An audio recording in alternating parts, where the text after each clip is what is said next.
Alguns personagens parecem seguir ordens invisíveis. Eles se movem com precisão, desaparecem nas sombras, atacam o sistema, mas não por glória, por algo muito maior. Como se respondessem a um chamado secreto. Como se já fosse parte da Irmandade dos Assassinos. Mesmo sem nunca exibirem um símbolo, mesmo sem usarem um capuz. Hoje, no Narrativerso, vamos revelar quem são esses personagens. Figuras de filmes, séries e HQs que parecem ter sido treinadas pelas mãos do próprio Altair. Eles vivem o credo, mesmo que não saibam disso. Mas antes de identificar esses assassinos disfarçados, precisamos entender de onde veio essa ordem secreta. Uma irmandade que existe nas sombras, tanto na ficção quanto na história real. A Ordem dos Assassinos não nasceu nos videogames. Ela foi inspirada na seita dos Nizaris, um grupo islâmico medieval ativo entre os séculos XI e o século XIII. Mestres em espionagem, infiltração e assassinatos políticos. Eles atuavam onde as leis não alcançavam para proteger sua fé e a liberdade. No universo de Assassin's Creed, essa seita se transforma na Irmandade dos Assassinos, uma força silenciosa contra a opressão, que luta contra os Templários, um símbolo da ordem absoluta e do controle total. E como a principal frase do credo diz, nada é verdade, tudo é permitido. Esse lema não é um convite à anarquia, mas sim um chamado para entender que o mundo é complexo e que agir com consciência e responsabilidade é essencial para preservar a liberdade. É uma filosofia perigosa e libertadora, uma forma de enxergar a realidade por trás das mentiras e agir mesmo que seja nas sombras. Agora sim podemos revelar os que poderiam ser esses assassinos. E vamos começar com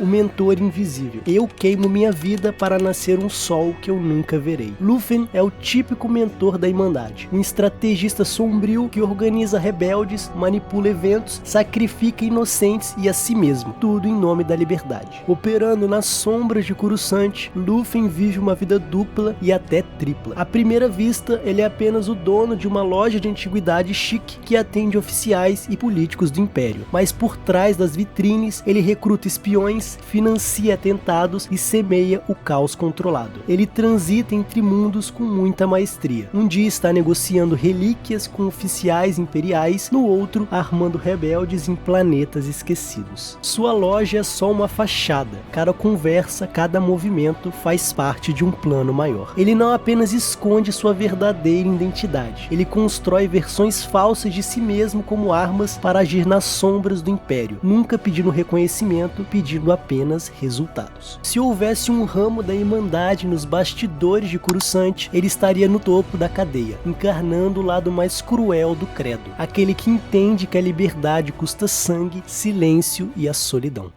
O V, ele não é só um homem, ele é um símbolo. Na Londres distópica em que vive, o governo controla tudo com medo e violência. Ele foi vítima desse sistema, preso, torturado e transformado à força. Mas sobreviveu e voltou com um plano. O V é inteligente, estratégico e mortal. Ele luta com espadas, bombas e as palavras. Usa uma máscara de Guy Fawkes, roupas teatrais e cita Shakespeare como se fosse um assassino com a alma de um poeta. Treinado na dor e no sigilo, ele age principalmente nas sombras. Ele não quer a fama nem o poder, ele quer apenas despertar as pessoas. Mostrar que a ideia de liberdade é mais forte do que o medo. Se o credo tivesse um poeta, com certeza seria ele. Um Ezio mascarado, com Shakespeare no coração e a pólvora nas mãos. Já Arya Stark começa com uma garota nobre, mas perde tudo com a guerra. Seu desejo de vingança vira um propósito, e ela parte em busca de poder real.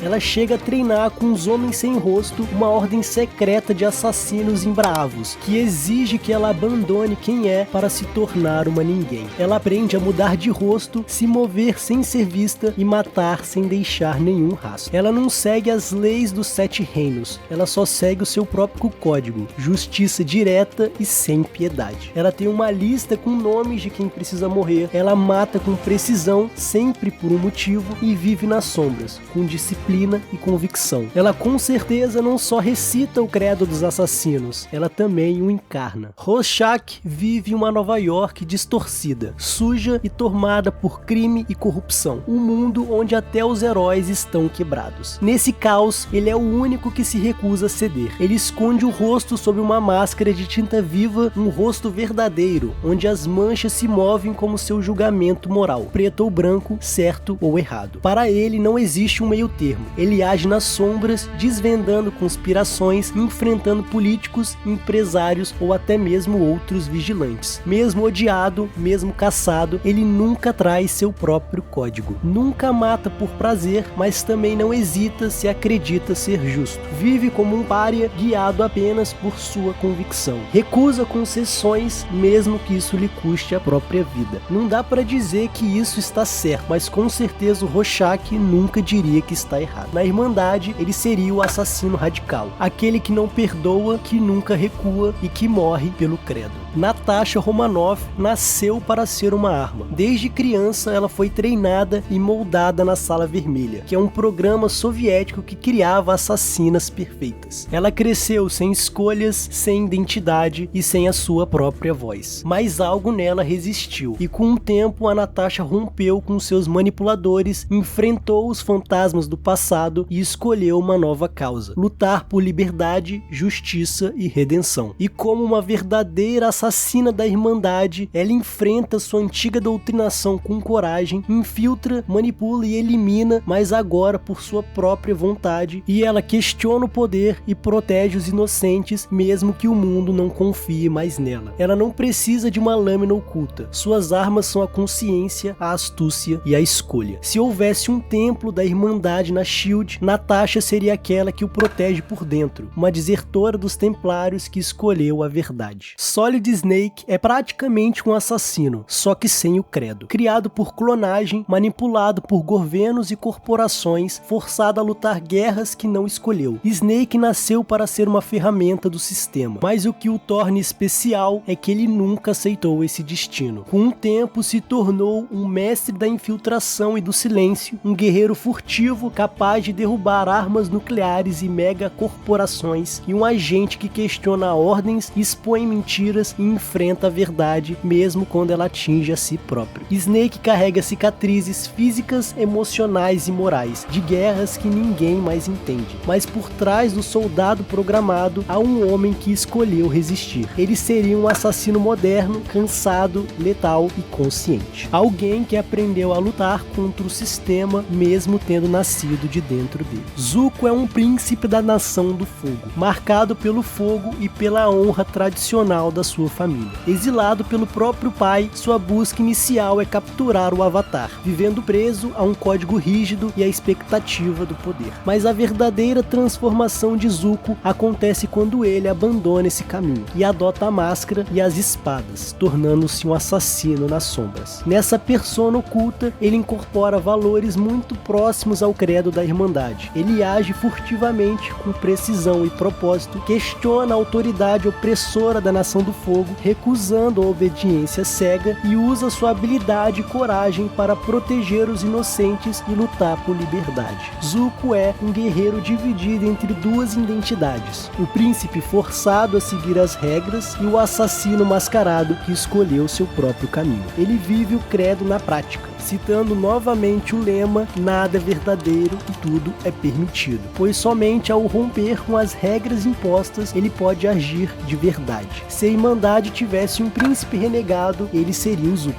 um herdeiro queimado que, escondido atrás da máscara, se torna um símbolo de resistência e de escolha. Antes de ser rei, Aragorn era conhecido como Passo Largo, um ranger solitário que caminhava pelas florestas e aldeias vivendo nas sombras. Mestre em camuflagem, disfarce e combate com espada. Ele protegia os inocentes sem buscar glória ou reconhecimento. Como um errante do norte, ele age com discrição, infiltrando-se em territórios inimigos usando suas habilidades para derrubar forças opressoras, sempre guiado por um senso profundo de justiça. Sua vida de exílio, a luta constante contra o mal e a busca pela liberdade se conectam diretamente com a filosofia da Irmandade. Uma luta silenciosa, feita de sacrifícios e escolhas difíceis. Diferente do típico assassino que se esconde nas sombras, Aragorn mantém uma honra firme e um código pessoal claro, mas sua determinação em lutar pela liberdade e proteger os outros se alinha ao espírito do credo. Ele sabe que a linha entre dever e escolha é tênue, e é justamente essa liberdade de agir com propósito que o torna um verdadeiro guardião. Aragorn nem sempre usa um capuz e nunca usa uma lâmina oculta, mas seu caminho nas sombras, sua liderança silenciosa e seu compromisso inabalável fazem dele um dos assassinos mais nobres que o mundo já viu. Um rei que lidera não pelo trono, mas pela causa. E por último temos John Wick,